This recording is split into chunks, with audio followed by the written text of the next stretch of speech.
प्यारे विद्यार्थियों, आप देख रहे हैं इकाई नंबर 5 जो कि आपके पाठ से प्रश्न आते हैं जो एमसीक्यू उनकी बात करेंगे और भी प्रश्नों की बात करेंगे। तो यहाँ पे पाठ से जो आपके 6 प्रश्न आएँगे 1-1 नंबर के, यानी कि पाठ के बीच में से जो प्रश्न पूछे जाते हैं, वो आएँगे 6 आपके प्रश्न 1-1 नंबर के और 1 आएगा प्रश्न आपका 2 नंबर का, 1 प्रश्न केवल, है ना?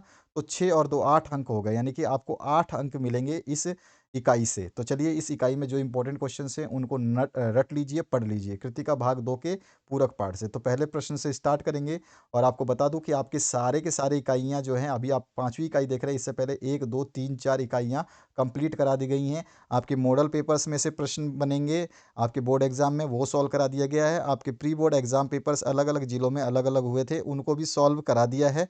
तो उनमें से भी प्रश्न आएँगे और प्रश्न बैंक में से भी प्रश्न आएँगे, यानी कि 3 जगह से आपको प्रश्न देखने को मिलेंगे आपके सब्जेक्ट में, जहाँ से मैं बता देता हूँ तीनों जगह के दोबारा से। एक तो आपका मॉडल पेपर बहुत महत्वपूर्ण है, उसको तो सॉल्व कर दीजिए फटाफट देख करके, जो कि मैंने सॉल्यूशन करा दिया है डिस्क्रिप्शन में। यहाँ पर आपको बार बार बताया जा रहा है कि डिस्क्रिप्शन में सारे उत्तर दिए गए हैं। यहाँ पर ये रिबन चल रही है, इसमें बार बार लिखा गया, तो डिस्क्रिप्शन बॉक्स में जाइए और इस वीडियो में जो क्वेश्चंस बताए जा रहे हैं इनको पढ़िए और साथ साथ में जो मॉडल पेपर्स जारी किए गए थे आपके, उनको तो सॉल्व करवाया था ही। और प्री बोर्ड एग्जाम पेपर्स अलग-अलग जिलों में कुछ अलग-अलग पेपर्स आए थे, अलग-अलग हट के पेपर आए थे, उनमें भी अच्छे-अच्छे प्रश्न हैं और महत्वपूर्ण प्रश्न हैं बोर्ड की दृष्टि से, तो उनमें से प्रश्न आएँगे, तो उनको पढ़ लेते हैं। आप ये बस केवल कुछ चीज़ें पढ़ लीजिए, गारंटीड है आपको कोई दिक्कत नहीं होने वाली। तो पहले क्वेश्चन से स्टार्ट करते हैं। सबसे पहला जो क्वेश्चन है पूछा गया है, सब बच्चों में ढीठ था, तो सब बच्चों में कौन ढीठ था भैया? तो सब बच्चों में ढीठ था बैजू। कौन था ढीठ? बैजू। उसके बाद आते हैं, साँप निकलने पर डर डर कर भागे भोलानाथ आके छिपे, सभी को याद है मैया के आँचल में छिपे। उसके बाद नेक्स्ट जो क्वेश्चन है, नाक लगवाने बुलाया गया, किसको बुलाया गया था? तो यहाँ पर मूर्तिकार को। किसको बुलाया गया था लाक नाक लगाने के लिए? मूर्तिकार को। उसके बाद नेक्स्ट जो है, जॉर्ज पंचम की नाक कहानी में सारा व्यंग केंद्रित है, किस पर केंद्रित है भैया? तो सारा का सारा नाक के ऊपर ही कहानी का पूरा व्यंग केंद्रित है। हिरोशिमा नामक कविता अगे ने लिखी, कहाँ लिखी उन्होंने? तो उन्होंने रेलगाड़ी में बैठे-बैठे लिख डाली, ठीक है? उसके बाद नेक्स्ट जो क्वेश्चन है आपका 6 नंबर, इसमें पूछा गया आपसे, लेखक अपनी अभ्यांतर विवशता को पहचान पाता है। कैसे पहचान पाता है? वो लिख करके। कैसे पहचानता है? लिख करके। उसके बाद में नेक्स्ट जो क्वेश्चन है, बाबूजी पाठ करते थे, किसका करते थे? रामायण का पाठ करते थे। इसके बाद आते हैं नेक्स्ट क्वेश्चन की तरफ। तो यहाँ पे लानत है आपकी अकल पर कथन था, ये कथन सभापति का। किसका कथन है ये? सभापति का। उसके बाद में नेक्स्ट जो क्वेश्चन है, कथाकार के साथ-साथ कमलेश्वर को सफल पाया गया। कहाँ पे भैया? तो पत्रकार के रूप में सफल पाया गया उनको, ठीक है? कैसा पाया गया? पत्रकार के रूप में सफल पाया गया। अब एक ही अंक के प्रश्न जो आपके खालिस्तान वाले बन सकते हैं, तो उनमें हम प्रश्नों के उत्तर देखें। आम की फसल में कभी-कभी खूब खालिस्तान आती है, तो आम के फसल में क्या आती है? आँधी, ठीक है? आम के फसल में कभी-कभी खूब आँधी आती है। उसके बाद में नेक्स्ट जो है, कभी-कभी खालिस्तान हमसे कुश्ती भी लड़ते थे, तो कौन लड़ते थे? बाबूजी। उसके बाद जो नेक्स्ट क्वेश्चन है, इसमें पूछा गया है, भोलेनाथ और उनके साथी खालिस्तान के बिल के पानी उलीचने लगे, किसके? चूहों के बिल के पानी उलीचने लगे। उसके बाद नेक्स्ट जो क्वेश्चन है, महारानी के सूट की कीमत भारतीय मुद्रा में खालिस्तान थी, तो 5,000 रुपये थी। कितनी थी भारतीय मुद्रा में? 5,000 रुपये। तो जॉर्ज पंचम की नाक, यहाँ पे क्या आ जाएगा? सॉरी, जॉर्ज पंचम की खालिस्तान की नाक एकाएक गायब हो गई, तो कौन सी नाक गायब हो गई एकाएक? तो जो आपका आंसर हो जाएगा यहाँ पे, आंसर में यहाँ पे स्पेलिंग मिस्टेक है, यहाँ पे लाट आना चाहिए, ठीक है? लाट, क्या आएगा? लाट। इसके बाद नेक्स्ट जो क्वेश्चन है, हिरोशिमा खालिस्तान में है, तो हिरोशिमा नागासाकी दोनों कहाँ पे हैं? जापान में हैं। अगे खालिस्तान के विद्यार्थी थे, तो वो अगे जो थे विज्ञान के विद्यार्थी थे। उसके बाद में नेक्स्ट जो क्वेश्चन है, अखबारों में छपा कि जॉर्ज पंचम की मूर्ति पर खालिस्तान नाक लगाई गई, तो किसकी नाक लगाई गई? जिंदा नाक लगाई गई, ठीक है? ये एक बहुत बड़ी खबर थी। अगे का जन्म खालिस्तान में हुआ, तो अगे का जन्म जो है उत्तर प्रदेश में हुआ। कहाँ पे? उत्तर प्रदेश में। उसके बाद आगे की प्रारंभिक शिक्षा खालिस्तान में हुई, तो प्रारंभिक शिक्षा जो है जम्मू कश्मीर में हुई, ठीक है? तो इस तरह से हमारे आंसर्स हो गए। अगला जो क्वेश्चन है इसकी बात करते हैं। अगला क्वेश्चन पूछा गया है, माता का आंचल, ठीक है? इसको हमें मिलाना है इन सभी को। तो माता का आंचल जो हम मिलाएंगे, किससे मिलाएंगे? शिव पूजन सहाय से, ठीक है? इसके बाद जो नेक्स्ट है, जॉर्ज पंचम की नाक, तो जार्ज पंचम की नाक जो है ये कमलेश्वर से मिला देंगे, तो जार्ज पंचम की नाक कमलेश्वर से। इसके बाद में मैं क्यों लिखता हूँ, मैं क्यों लिखता हूँ, इसको मिला देंगे अगे से। इसके बाद जो नेक्स्ट है निबंध, यहाँ पे जो अब 3 ऑप्शन बचे हैं ना, इन्हीं में कहाँ सब कुछ घूम रहे हैं, ठीक है। निबंध जो है आपका चौथा पोर्शन है, ये वाला चौथा है जो निबंध, इसको हम मिला देंगे जार्ज पंचम की नाक से। उसके बाद में कहानी की बात कर रहे हैं, तो कहानी जो है आपका क्या हो जाएगा, मैं सॉरी एक मिनट, चौथा जो है निबंध आपका बताना है ना, चौथा निबंध है, तो चौथा आपका मैं क्यों लिखता हूँ आएगा, ठीक है। तो यहाँ पे करेक्ट कर लेते हैं इसको, निबंध को चौथे को जो है हम करते हैं चेंज, चौथे का आंसर जो हो जाएगा मैं क्यों लिखता हूँ, निबंध जो है मैं क्यों लिखता हूँ। और इसके बाद में पांचवा जो है कहानी, तो पांचवा जो कहानी है वो जार्ज पंचम की नाक है, ठीक है, ये कहानी है। और इसके बाद में उपन्यास का अंश तो ऑटोमेटिक बच गया आपका, क्या है, माता का आंचल। इस तरह से हम इसको मिला देंगे। अब आगे बढ़ते हैं दूसरे वाले को मैचिंग करने के लिए, तो दूसरा वाला जो क्वेश्चन है इसको मैच करते हैं। तो इसमें सबसे पहला जो आपसे पूछा गया है, शिव पूजन सहाय का जन्म, तो शिव पूजन सहाय का जन्म जो है हम किससे मिलाएंगे, तो हमारा जो आंसर हो जाएगा शिव पूजन सहाय का जन्म, वो हो जाएगा हमारा 1893, ठीक है। देहाती दुनिया, तो देहाती दुनिया के लिए हम मिलाएंगे शिव पूजन सहाय से। उसके बाद कमलेश्वर का जन्म, कमलेश्वर का जन्म जो है हमारा, इसको हम मिला देते हैं सन 1932 से, क्योंकि जन्म के बारे में पूछा है ना तो सन ही आएगा।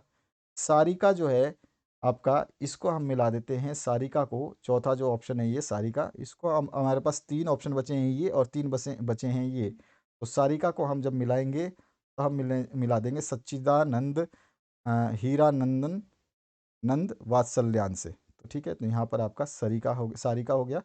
अगे का नाम तो बहुत फेमस है, आप जानते ही हैं, तो इनको जो है हम मिला देंगे आपका अगे को सन 1911 से, सॉरी अगे का जन्म जो है सन 1911 मिला देंगे। और कमलेश्वर जो है इसको मिला देंगे हम यहाँ पर अगे से, ठीक है। इस तरह से ये आपका आंसर हो जाएगा। अगर आपको ऐसा लगता है कि कहीं भी कोई भी आपको थोड़ी सी भी जो लगता है कि मिस्टेक्स वगैरह कुछ भी होती है, तो आप हमें ज़रूर कमेंट सेक्शन में कमेंट कर देंगे, ताकि हमारे से कोई अगर मिस्टेक होती है तो हम उसको सुधार भी सकें, क्योंकि ज़रूरी नहीं है कि हर कोई जो है आपको बिल्कुल मतलब सारे आंसर्स बिल्कुल गारंटीड सही बताए जाते हैं, लेकिन कभी कभार क्या होता है कि किसी किसी क्वेश्चन में जब मिस प्रिंट होता है तो उस समस्या में जो हो जाता है दिक्कत। तो यहाँ पर दोबारा से एक बार मैं मैच कर लेता हूँ इस क्वेश्चन को। यहाँ पे शिव पूजन सहाय जो है, इनका जन्म 1893 से मिला दिया, सही है। उसके बाद में नेक्स्ट जो है आपका अ, दूसरा वाला जो है देहाती दुनिया, इसको शिव पूजन सहाय से मिला दिया, ये भी सही है आपका। कमलेश्वर का जो जन्म है 1932 से मिला दिया, ये भी सही है। सारिका जो है हमारा, इसको अगर हम मिलाते हैं तो इसको कमलेश्वर से मिलाएंगे, सारिका को कमलेश्वर से मिलाना है हमें, सारिका को कमलेश्वर से, सॉरी यहाँ पे मिस्टेक है ना। तो जो मिस्टेक्स है वो सही करेंगे, कोशिश हमारी हमेशा रहेगी, सारिका को जो है कमलेश्वर से मिला देंगे, ठीक है, इस तरह से। और इसके बाद में आगे को जो है हमें मिलाना है, तो आगे को जो हम मिलाएंगे सच्चिदानंद वात्सल्यान से, ठीक है। और फिर उसके बाद में आपका जो आगे का जन्म जो है वो मिला देंगे हम 1911 से। इस तरह से हमारा जो है आंसर बन जाएगा। तो पहला आंसर जो बनेगा हमारा सन 1993 से मिलाएंगे पहले को, दूसरे को जो है हम मिला देंगे, सॉरी 1893 से मिलाएंगे, और दूसरे को मिला देंगे हम शिव पूजन सहाय से, और तीसरे को मिला देंगे सन 1932 से, चौथे को मिला देंगे हमारा कमलेश्वर से, और पांचवे को मिला देंगे हम सच्चिदानंद से, और छठे को मिला देंगे सन 1911 से। तो इस तरह से हमारा ये आंसर हो गया। सत्य असत्य की जांच करते हैं, तो सबसे पहला जो क्वेश्चन है इसकी बात करते हैं, ठीक है। हाँ, तो सत्य असत्य में पहला जो क्वेश्चन इसमें पूछा गया उसी की बात कर लेते हैं। तो यहाँ पर जो है पहले आपके सत्य असत्य की ही बात करेंगे, उसके बाद हम देखेंगे दूसरा। तो सबसे पहला है, तारकेश्वर नाथ ही भोलानाथ थे, तो ये आपका क्या है, सत्य है। तो जहाँ पे सत्य है वहाँ पे मैं तीर लगा रहा हूँ। उसके बाद में जो दूसरा क्वेश्चन है, हमें मैया की गोद से निकल कर बाबूजी की गोद में शांति मिली, तो ये असत्य है। गणेश जी के चूहे की रक्षा के लिए शिव का नंदी निकल आया, तो ये भी आपका असत्य है। उसके बाद नेक्स्ट जो है सबकी नाकों का नाप लिया पर जॉर्ज पंचम की नाक सबसे छोटी है। तो यहाँ पर क्या है ऑप्शन, ये भी असत्य है। इसके बाद पांचवा है जॉर्ज पंचम की खोई हुई नाक का नाप उसके मूर्तिकार के पास था। तो ये भी आपका क्या है, सत्य है, ये सत्य है आप। और दिल्ली में सिर्फ जॉर्ज पंचम की आंख नहीं थी, तो दिल्ली में ये भी आपका असत्य है। तो केवल आपके दो ही सत्य है, एक पहला और एक अंतिम। ठीक है, तो यही आपके जो है आंसर हो गए, पहला और अंतिम जो है आप सेकंड लास्ट जो है आप सत्य करेंगे, बाकी सारे असत्य करेंगे। अगले क्वेश्चन की बात कर लेते हैं, एक वाक्य में उत्तर जो देने हैं। तो एक वाक्य के एक शब्द में जो उत्तर देने हैं, तो सबसे पहला जो प्रश्न पूछा गया आपसे, हिंदी का पहला आंचलिक उपन्यास कौन सा माना जाता है? तो देहाती दुनिया को माना जाता है। किसको माना जाता है? देहाती दुनिया को। इसके बाद जो नेक्स्ट क्वेश्चन है, इसमें पूछा गया आपसे, नाक किसका घोतक होती है? तो इज्जत का प्रतीक होती है, इज्जत की घोतक होती है। ठीक है, इसके बाद जो नेक्स्ट है, इसमें है बरखा बंद होते ही बाग में क्या क्या नजर आए? तो बरखा बंद होते ही बाग में जो है बहुत से बिच्छू नजर आए। क्या आए? बहुत से बिच्छू। और चबूतरे का एक कोना क्या बनता था? तो चबूतरे का एक कोना जो है वो नाटक घर बनता था। क्या बनता था? नाटक घर। के बाद नेक्स्ट जो क्वेश्चन है, किस पदार्थ के कारण हिरोशिमा के अस्पताल में आहत लोग वर्षों से कष्ट पा रहे हैं? वहाँ पर जो है एक रेडियम की वजह से सारा का सारा एक करिश्मा हुआ है। यानी कि अभी तक वहाँ पे बच्चे जो है विकलांग ही होते हैं, ज़्यादातर नहीं, मतलब कम से कम होते हैं, अब तो ज़्यादा वो हो गई है। वो रेडियम की वजह से। ठीक है, रेडियम का कारण है। जो रात को चमकता है ना, रेडियम की टी शर्ट पहनते हो स्टिकर वाली, वो रेडियम। और छठा जो है, अगले ने हिरोशिमा पर हुए अणु विस्फोट पर कौन सी कविता लिखी? तो उस कविता का नाम क्या था? तो उस पे जो उन्होंने अगले ने जो हिरोशिमा पर हुए अणु बम विस्फोट पर जो एक कविता लिखी थी, उसका नाम भी हिरोशिमा ही था। ठीक है, क्या नाम था? हिरोशिमा। तो इस तरह से ये पूरे के पूरे आपने एक वाक्य के आंसर देख लिए। यहाँ पे जो मिस्टेक हुई थी उसको भी हमने सही कर लिया। यहाँ पे सारे सही हैं, यहाँ पे सारे आंसर्स दे दिए, यहाँ पे दे दिए। अब जो आपका एक बड़ा क्वेश्चन बनता है, 2 अंकीय प्रश्न, जो कि मैंने आपको बताया था स्टार्टिंग में, तो यहाँ से आपका बनेगा क्वेश्चन नंबर 6 में से। ठीक है, तो क्वेश्चन नंबर 6 में से ये प्रश्नों को आप जरूर ध्यान से देख लें। इनको सभी को मैं सॉल्व करवा चुका हूँ, और जो नहीं सॉल्व करवाए हैं उनको करवा दिया जाएगा। तो इन सभी प्रश्नों को आप मॉडल पेपर में और प्री बोर्ड एग्जाम पेपर में सारे के सारे पढ़ करके तैयार कर सकते हैं, कोई भी आपको दिक्कत नहीं होगी। ठीक है, इसमें आपका भोलेनाथ अपने साथियों को देखकर सिसकना क्यों भूल जाता है? तो ये क्वेश्चन तो बहुत ही स्वाभाविक है और कई बार पूछा गया है, मैंने करवाया भी है। इसके बाद में आप, बच्चे माता पिता के प्रति अपने प्रेम को कैसे अभिव्यक्त करते हैं? तो आपको पता ही है, बच्चे जो हैं अपने माता पिता के साथ खेल करके रोते हैं, गाते हैं और बहुत सारी चीज़ें करते हैं, वो भी मैंने करवाया है। तो आपको बहुत सारे क्वेश्चंस जो हैं यहाँ पे करवा दिए गए हैं। अगर आप इस चैनल पे पहले से बने हुए हैं तो आपने अच्छी तरीके से अपनी पहली तैयारी कर ली होगी।